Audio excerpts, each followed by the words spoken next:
সুপ্রিয় শিক্ষার্থীবৃন্দ, তোমাদেরকে স্বাগতম। আশা করি তোমরা ভালো আছো। আমি তোমাদের সাথে আছি যথারীতি মোহাম্মদ জামশেদ হাসান, রসায়ন বিভাগের প্রভাষক, হাটহাজারী সরকারি কলেজ। অন্যান্য ক্লাসের ধারাবাহিকতায় আমি আজকে তোমাদের সাথে আলোচনা করব। বোর্ডে দেখতে পাচ্ছ, লিখেছি আমি হাইড্রোজেন এবং আয়োডিন বিক্রিয়া করে যে হাইড্রোজেন আয়োডাইড উৎপন্ন করে, এই বিক্রিয়াটির ক্যাপি এবং ক্যাসি এর রাশিমালা প্রতিপাদন করব আমরা। তো তাহলে আলোচনায় যাই। তোমরা দেখো আমরা বিক্রিয়াটি কিভাবে করে ক্যাপি এবং ক্যাসি এর রাশিমালা প্রতিপাদন করছি। এই 1 মোল হাইড্রোজেন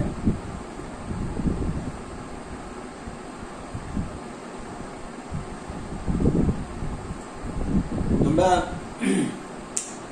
দেখতে পাচ্ছ এখানে এই হাইড্রোজেন 1 মোল হাইড্রোজেন এবং 1 মোল আয়োডিন বিক্রিয়া করে 2 মোল হাইড্রোজেন আয়োডাইড উৎপন্ন করে। তাহলে এই বিক্রিয়াটা এর রেশিওটাতে চলছে। বিক্রিয়াটা যখন আমরা শুরু করছি, ধরো আমরা a মোল অফ হাইড্রোজেন দিয়েছি, b মোল অফ হাইড্রোজেন দিয়েছি, আয়োডিন দিয়েছি, a মোল অফ হাইড্রোজেন এবং b মোল অফ আয়োডিন দিয়েছি, তখন কোনো উৎপাদ তৈরি হয়নি, অর্থাৎ সময় যখন শূন্য। প্রাথমিক অবস্থায় আমরা এটা ধরে নিচ্ছি, লিখে নিচ্ছি এখানে প্রাথমিক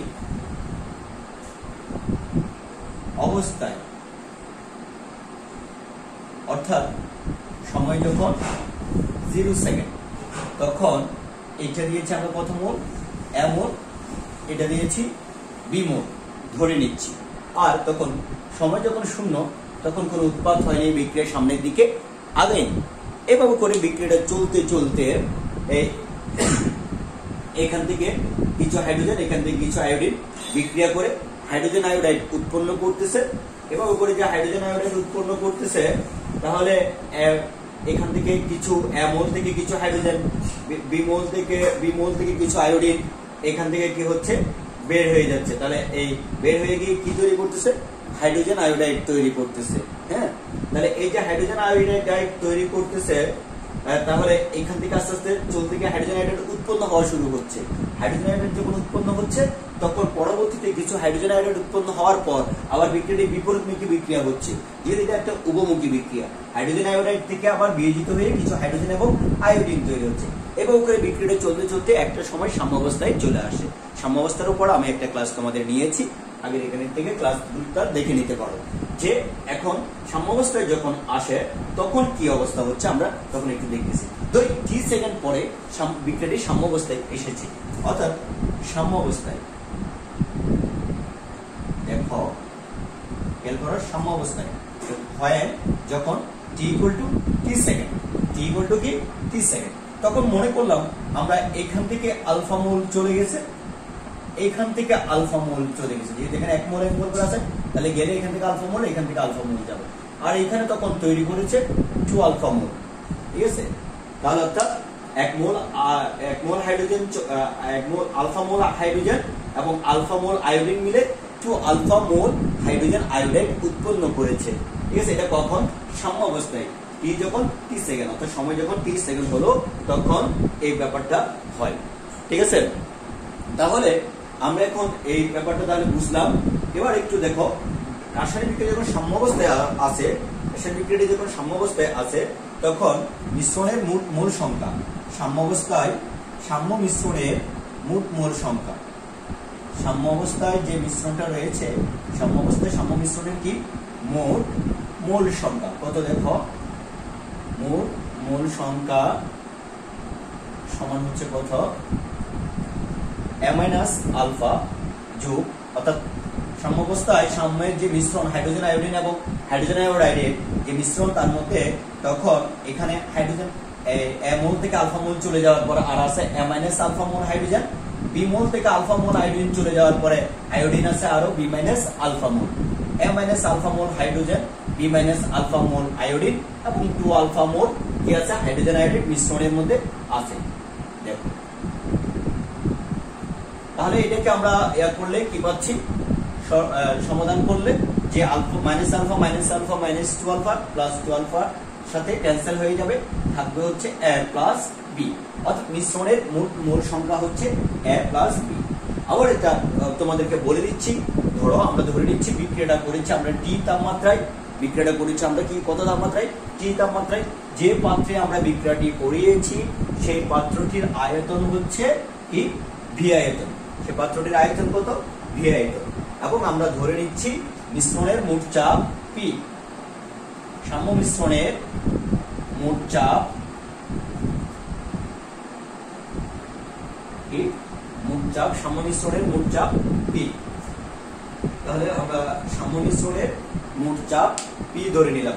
টি তাপমাত্রায় ভি আয়তনের পাত্রে আমরা mole hydrogen B mole iodine বিক্রিয়া করার পর বিক্রিয়াটি যখন সাম্য অবস্থায় আসে তখন a মাইনাস আলফা, এখান থেকে আলফা মোল হাইড্রোজেন চলে গেছে, আলফা মোল আয়োডিন চলে গেছে, এই আলফা মোল হাইড্রোজেন এবং আলফা মোল আয়োডিন মিলে 2 আলফা মোল হাইড্রোজেন আয়োডাইড উৎপন্ন হয়েছে।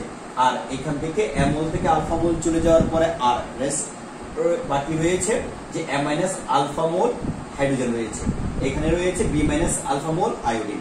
তাহলে এই হচ্ছে কথা। আর সাম্য মিশ্রণের মোল সংখ্যা তাহলে কত, a মাইনাস আলফা যোগ b মাইনাস আলফা যোগ twice alpha is equal to a plus b mole. ঠিক আছে, আর ধরে নিয়েছি সাম্য মিশ্রণের মোট চাপ p। এখন যদি আমরা বিক্রিয়াটা প্রথমে কি করি,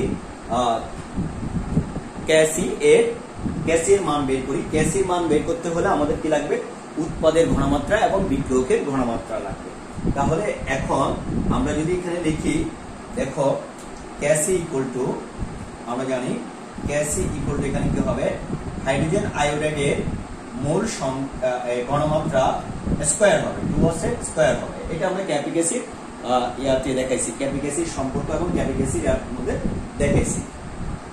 আর এখানে হাইড্রোজেনের মোল সংখ্যা এবং আয়োডিনের মোল সংখ্যা থাকে। এখন তাহলে আমরা যদি এই বিক্রিয়াটির ক্যাসি এর মান বের করতে যাই তাহলে আমাদের হাইড্রোজেন আয়োডাইডের ঘনমাত্রা লাগবে, হাইড্রোজেনের ঘনমাত্রা লাগবে এবং আয়োডিনের ঘনমাত্রা লাগবে। তাহলে আমরা যদি এখন হাইড্রোজেনের ঘনমাত্রাটা এখানে বের করি, দেখো হাইড্রোজেন আয়োডাইডের ঘনমাত্রা প্রথমে আমরা জানি ঘনমাত্রা ইকুয়াল টু কি, ঘনমাত্রা C equal to N by V, C equal to N by V। তাহলে ঘনমাত্রা ইকুয়াল টু মোল সংখ্যা, যার ঘনমাত্রা বের করব তার মোল সংখ্যা ডিভাইড বাই মিশ্রণের মোট আয়তন।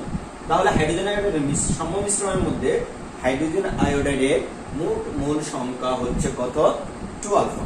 তাহলে দেখো এটার মোট মোল সংখ্যা হচ্ছে 2 আলফা, আর আয়তন হচ্ছে আমরা ধরে নিয়েছি মিশ্রণের আয়তন V, মিশ্রণের আয়তন কত ধরে নিয়েছি V। তাহলে অনুরূপভাবে যদি আমরা হাইড্রোজেন এবং আয়োডিনের ঘনমাত্রা বের করি, দেখো কি বললাম, হাইড্রোজেনের ঘনমাত্রা সমান হচ্ছে হাইড্রোজেনের মোল সংখ্যা ডিভাইডেড বাই মিশ্রণের আয়তন, আয়োডিনের ঘনমাত্রা ইকুয়াল টু হচ্ছে আয়োডিনের মোল সংখ্যা ডিভাইডেড বাই আয়োডিনের কি মিশ্রণের মোট আয়তন। এই হচ্ছে এই মানগুলো আমরা তাহলে কি পাইলাম, এখান থেকে হাইড্রোজেন আয়োডাইড এবং হাইড্রোজেন এবং আয়োডিনের ঘনমাত্রাগুলো আমরা এখান থেকে পাইলাম। পাওয়ার পরে সেই মানটা আবার আমরা এখানে বসিয়ে দিই, এখানে আমরা বসিয়ে দিলাম। দেখো বসিয়ে দেওয়ার পরে কি হবে, এখানে উপরে 2 আলফা বাই V, আর এটা হচ্ছে হাইড্রোজেন আয়োডাইডের ঘনমাত্রা, আর এখানে আছে হাইড্রোজেন আয়োডাইডের ঘনমাত্রার উপর স্কয়ার, তাহলে এটার উপর হবে স্কয়ার। এরপর হচ্ছে হাইড্রোজেনের ঘনমাত্রা, হাইড্রোজেনের ঘনমাত্রা কত, a minus alpha by V into আয়োডিনের ঘনমাত্রা, আয়োডিনের ঘনমাত্রা কত, b minus alpha by V। ঠিক আছে, এই কাজটা আমরা তাহলে এখন করলাম। আমার বোর্ডটা ছোট হওয়ার কারণে আমি তোমাদেরকে এখানে একটু করে দিচ্ছি। ঠিক আছে, একটু খেয়াল করে দেখো। এরপর এটাকে যদি আমরা আবার সরল করি, এই রাশিটাকে যদি আবার আমরা সরল করি, সরল করলে কি পাচ্ছি, একটু দেখো উপরে পাবো 4 alpha square by b square, নিচে পাবো a minus alpha into b minus alpha divided by v square. তোমরা এখন ইন্টারমিডিয়েটে পড়ো, আমি এটা বীজগণিতিক নিয়মটা তোমরা জানো। আমি এটা যদি এখন উল্টে দিই তাহলে v square b square cancel হয়ে যাবে, থাকবে এটা। তাহলে ইকুয়াল টু কি হচ্ছে, 4 alpha square divided by a minus alpha into b minus alpha. এটা হচ্ছে আমাদের এই বিক্রিয়ার কি ক্যাসি এর মান। সুতরাং এই বিক্রিয়ার KC is equal to give 4 alpha square divided by a minus alpha into b minus alpha. এটা হচ্ছে এই বিক্রিয়ার কেসিএর মান। তোমরা একটু দেখো, বুঝে নাও, ভালো করে বুঝে নাও। তাহলে আমি এখন তোমাদের এই হাইড্রোজেন এবং আয়োডিন মিলে হাইড্রোজেন আয়োডাইড তৈরি হওয়ার এই বিক্রিয়ার কি করলাম, ক্যাসি এর রাশিমালা প্রতিপাদন করলাম। আমি তোমাদেরকে ক্যাপি এর রাশিমালাটাও এই ক্লাসে প্রতিপাদন করে দেখা দিব। এটা তোমরা দেখে নাও, বুঝছো কিনা। আশা করি তোমরা সবাই বুঝেছো। তুলে নাও তোমাদের খাতার মধ্যে, বিশেষ করে যারা নতুন ফার্স্ট ইয়ার তাদের জন্য খুব গুরুত্বপূর্ণ, যারা এই অর্থাৎ 21 সালের পরীক্ষার্থী যারা, তাদের জন্য খুব গুরুত্বপূর্ণ। একটু দেখে নাও।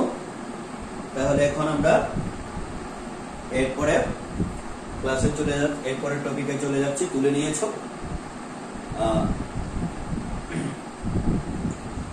আমি এবার এই ক্যাসি এর এই জিনিসটা আবার আমি মুছে ফেলতেছি।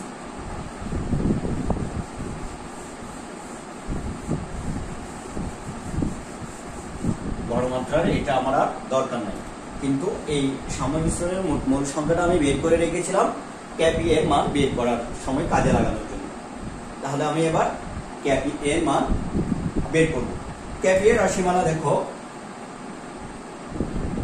ক্যাপি ইজ ইকুয়াল টু হচ্ছে কি হাইড্রোজেন আয়োডাইডের আংশিক চাপ তার স্কয়ার এবং হাইড্রোজেনের ডিভাইডেড বাই হাইড্রোজেনের আংশিক চাপ ইনটু আয়োডিনের আংশিক চাপ। এখন আংশিক চাপ আমরা কিভাবে করে বের করব? আমরা জানি, আমরা ডালটন আংশিক চাপ সূত্রের পরে সেখানে আমরা শিখেছিলাম যে আংশিক চাপ সমান হচ্ছে কোন একটা গ্যাসের এরকম যদি গ্যাসিয়াস স্থিতি হয় তাহলে এই অবস্থা হবে। আংশিক চাপটা কোন একটা গ্যাসের আংশিক চাপ হচ্ছে ওই গ্যাসের মোল ভগ্নাংশ গুণন মিশ্রণের মোট চাপ। আর মোল ভগ্নাংশ কাকে বলে আমরা তাও পরিবেশ রসায়নের ক্লাসে আলোচনা করেছি। মোল ভগ্নাংশ হচ্ছে, তারপর আমি এখানে একটু বলে দিচ্ছি, কোন একটা মিশ্রণের কোন একটি উপাদানের মোল সংখ্যাকে ওই মিশ্রণের মোল সংখ্যা দ্বারা ভাগ করলে উপাদানটির মোল ভগ্নাংশ পাওয়া যাবে। অথবা যদি আমরা বলি কোন একটা মিশ্রণের কোন একটি উপাদানের মোল সংখ্যা ও মিশ্রণের মোল সংখ্যার অনুপাতকে ওই উপাদানের মোল ভগ্নাংশ বলে। তাহলে আমরা যদি এখন এখান থেকে মোল আংশিক চাপগুলো বের করি, ধরো আমরা এখন এখানে কি পাচ্ছি, হাইড্রোজেন আয়োডাইডের আংশিক চাপ ইকুয়াল টু হাইড্রোজেন আয়োডাইডের মোল ভগ্নাংশ।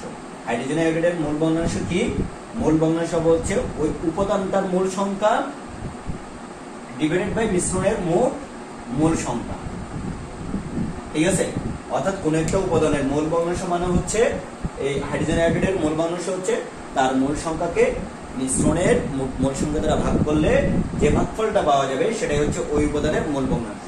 আর মোল ভগ্নাংশ তো এটা, আর আংশিক চাপ সমান হচ্ছে মোল ভগ্নাংশের সাথে যখন মিশ্রণের মোট চাপ পিটা দিয়ে গুণ করে দিব, এই মোল ভগ্নাংশ গুণন মোট চাপ ইকুয়াল টু হচ্ছে ওই উপাদানের আংশিক চাপ। ঠিক আছে? এটা একটা আমরা সমীকরণ পরিবেশ রসায়নে ক্লাসে প্রতিপাদন করা হয়েছে এই সম্পর্কটাও, যে আংশিক চাপ সমান মোল ভগ্নাংশ গুণন মোট চাপ কেমন করে হয়। আচ্ছা, তাহলে হাইড্রোজেনের আংশিক চাপ সমান হচ্ছে হাইড্রোজেনের মোল ভগ্নাংশ। মোল ভগ্নাংশ কিভাবে পাবো? সেই উপাদানের মোল সংখ্যা ডিভাইডেড বাই মিশ্রণের মোল সংখ্যা ইনটু পি মিশ্রণের মোট চাপ। একই রকম ভাবে P of iodine equal to হচ্ছে B minus alpha divided by A plus B into P. তাহলে আমরা এখন কি পেয়ে গেলাম? হাইড্রোজেন আয়োডাইড, হাইড্রোজেন এবং আয়োডিনের আংশিক চাপের মানগুলো পেয়ে গেলাম, এবং এই মানগুলো আমরা এখন যদি এই ক্যাপি এর সমীকরণে বসিয়ে দিই তাহলে আমরা কি পাচ্ছি? দেখো 2 আলফা পিটাকে আমি উপরে তুলে দিচ্ছি, a plus B whole square divided by a minus alpha by B, a minus alpha by a plus B into P into B minus alpha by a plus B into P. তাহলে আমরা এখন এটাতে কি পাচ্ছি? এখানে দেখো তো, সরল করলে কি পাচ্ছি? উপরে পাবো 4 আলফা স্কয়ার পি স্কয়ার নিচে পাবো a plus B whole square, আর আমরা এখানে পাবো a minus alpha into B minus alpha into P square divided by a plus B whole square. ঠিক আছে, এটাকে আমি আর একটু ভেঙে দেখাচ্ছি। দেখো যে 4 alpha square P square divided by a plus B. আচ্ছা, আমি এখানে একটু বুঝিয়ে দিই তোমাদেরকে। এখানে একটু বীজগণিতিক এইটা ভালো ক্লিয়ার করে না দিই, মানে ক্লিয়ার করে দিই এখানে। তাহলে এদিকে যখন আমি উল্টাই দিব a plus B whole square আর a plus B whole square কাটা যাবে, এটা নিচে থাকবে, ওটা উপরে উঠে যাবে। অনুরূপভাবে পি স্কয়ারটা নিচে চলে যাবে আর এটা উপরে থাকবে। এই পি স্কয়ার কাটা যাবে, এই a plus B whole square a plus B whole square কাটা যাবে। এটা আশা করি বুঝছো। ক্যালকুলেশনটা কেউ না বুঝলে আমাকে কমেন্ট করে জানাবে। ঠিক আছে, ওকে। তাহলে এরপর কাটাকাটি যাওয়ার পরে যা থাকে তা হচ্ছে দেখো ইকুয়াল টু কি 4 আলফা স্কয়ার ডিভাইডেড বাই কি a minus alpha into b minus alpha, a minus alpha into b minus alpha. তাহলে দেখো এটা হচ্ছে ক্যাপি। সুতরাং KP is equal to 4 alpha square divided by a minus alpha into কি b minus alpha. দেখো আমাদের cashier রাশিটাও একই রকম এসেছিল, যে এই বিক্রিয়াতে ক্যাসিয়ার রাশি মান যা আসছে ক্যাপিয়ার মানও তাই আসছে। অর্থাৎ এই বিক্রিয়ার ক্ষেত্রে ক্যাপি ইকুয়াল টু কি ক্যাসি, ক্যাপি ইকুয়াল টু ক্যাসি। কখন ক্যাপি ইকুয়াল টু ক্যাসি হবে? যখন বিক্রিয়ক এবং বিক্রিয়কের মোল সংখ্যা এবং উৎপাদের মোল সংখ্যা সমান হবে, তখন ক্যাপি এবং ক্যাসি এর মান কি হয়ে যাবে? সেম হয়ে যাবে। কারণ দেখো আমরা KP equal to KC RT to the power del N, এই ডেল এন এর মান হচ্ছে উৎপাদের মোল সংখ্যা বিয়োগ বিক্রিয়কের মোল সংখ্যা। অর্থাৎ এখানে দেখো উৎপাদের মোল সংখ্যা 2, বিক্রিয়কের মোল সংখ্যাও 2, তাহলে ডেল এন এর মান হচ্ছে কত? 2 বিয়োগ 2 ইকুয়াল টু 0। তাহলে এখানে ডেল এন ইকুয়াল টু কত? 0। তাহলে KP equal to KC RT to the power 0, দুনিয়া টু দি পাওয়ার 0 সমান 1। তাহলে ক্যাপি ইকুয়াল টু ক্যাসি। তাহলে যে সকল বিক্রিয়ার ক্ষেত্রে বিক্রিয়ক এবং উৎপাদের মোল সংখ্যা সমান, সেই সকল বিক্রিয়ার ক্ষেত্রে ক্যাপি এবং ক্যাসি এর মান সেম হবে।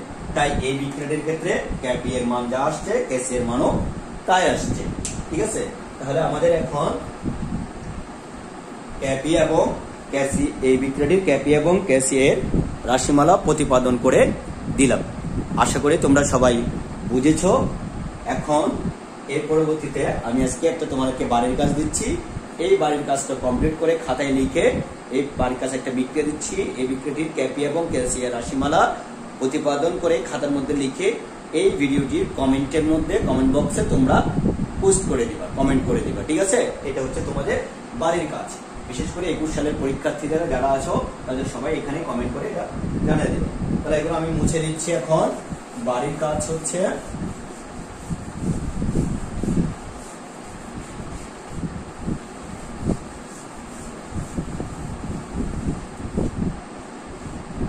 বাড়ির কাজটি হচ্ছে দেখো 2si উল্টো করে দিচ্ছি, জাস্ট বিক্রিয়াটা H2 প্লাস I2 বিক্রিয়ার ক্যাপি এবং ক্যাসি এর রাশিমালা প্রতিপাদন করো।